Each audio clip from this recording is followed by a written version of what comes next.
इस वक्त की बड़ी जानकारी आपकी स्क्रीन पर है। पीएम मोदी का भारत रत्न को लेकर बड़ा ऐलान सामने आया। पूर्व पीएम स्वर्गीय चौधरी चरण सिंह को भारत रत्न के अलावा पूर्व पीएम नरसिम्हा राव को भी भारत रत्न देने का ऐलान किया गया है और साथ ही साथ वैज्ञानिक एमएस स्वामीनाथन को भी भारत रत्न मिलेगा। इन तमाम चीजों की जानकारी पीएम ने एक्स अकाउंट के जरिए साझा की है। उन्होंने लिखा कि ये सम्मान देश के लिए उनके योगदान को समर्पित है। पीएम मोदी ने चौधरी चरण सिंह को याद करते हुए अपने एक्स अकाउंट पर पोस्ट कर कहा है, हमारी सरकार का ये सौभाग्य है कि देश के पूर्व प्रधानमंत्री चौधरी चरण सिंह को भारत रत्न से सम्मानित किया जा रहा है और ये सम्मान देश के लिए उनके अतुलनीय योगदान को समर्पित। उन्होंने किसानों के अधिकार और उनके कल्याण के लिए अपना पूरा जीवन समर्पित कर दिया था। साथ ही उन्होंने लिखा कि उत्तर प्रदेश के मुख्यमंत्री रहे हों, देश के गृह मंत्री या फिर विधायक के रूप में भी उन्होंने हमेशा राष्ट्र निर्माण को गति प्रदान की। वो आपातकाल के विरोध में डटकर खड़े रहे। हमारे किसान भाई बहनों के लिए उनका समर्पण भाव और इमरजेंसी के दौरान लोकतंत्र के लिए उनकी प्रतिबद्धता पूरे देश को प्रेरित करती है।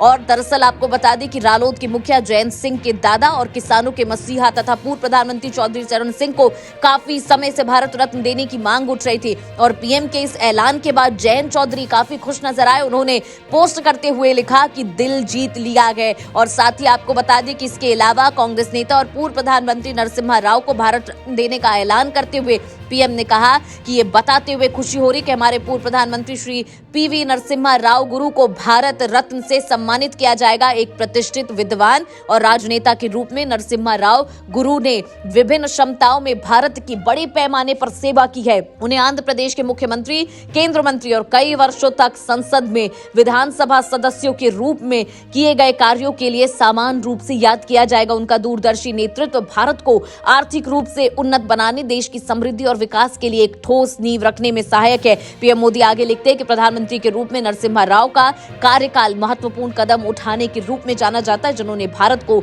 वैश्विक बाजारों के लिए खोल दिया, जिससे आर्थिक विकास के एक नए युग को बढ़ावा मिला। इसके अलावा भारत की विदेश नीति, भाषा और शिक्षा क्षेत्रों में उनका योगदान एक ऐसे नेता और रूप में हुआ कि उनकी बहुमुखी विरासत को रेखांकित करता है, जिन्होंने न केवल महत्वपूर्ण बदलावों के माध्यम से भारत को आगे बढ़ाया बल्कि इसकी सांस्कृतिक और बौद्धिक विरासत को भी समृद्ध किया। इसके अलावा प्रख्यात वैज्ञानिक डॉक्टर एमएस स्वामीनाथन को याद करते हुए पीएम मोदी ने लिखा कि ये बेहद खुशी की बात है कि भारत सरकार कृषि और किसानों के कल्याण में हमारे देश में उनके उल्लेखनीय योगदान के लिए डॉक्टर एमएस स्वामीनाथन जी को भारत रत्न से सम्मानित कर रही है। उन्होंने चुनौतीपूर्ण समय के दौरान भारत को कृषि में आत्मनिर्भरता हासिल करने में महत्वपूर्ण भूमिका निभाई है और भारतीय कृषि को आधुनिक बनाने की दिशा में उत्कृष्ट प्रयास भी किए हैं। पीएम आगे लिखते हैं कि हम एक अन्वेषक और संरक्षक के रूप में कई छात्रों के बीच सीखने और अनुसंधान को प्रोत्साहित करने वाले उनके अमूल्य काम को जानते हैं। डॉक्टर स्वामीनाथन के दूरदर्शी नेतृत्व ने न केवल भारतीय कृषि को बदल दिया बल्कि देश की खाद्य सुरक्षा और समृद्धि भी सुनिश्चित की है। वो ऐसे व्यक्ति थे जिन्हें मैं करीब से जानता था और मैं हमेशा उनकी अंतर्दृष्टि और इनपुट को अहमियत देता रहा।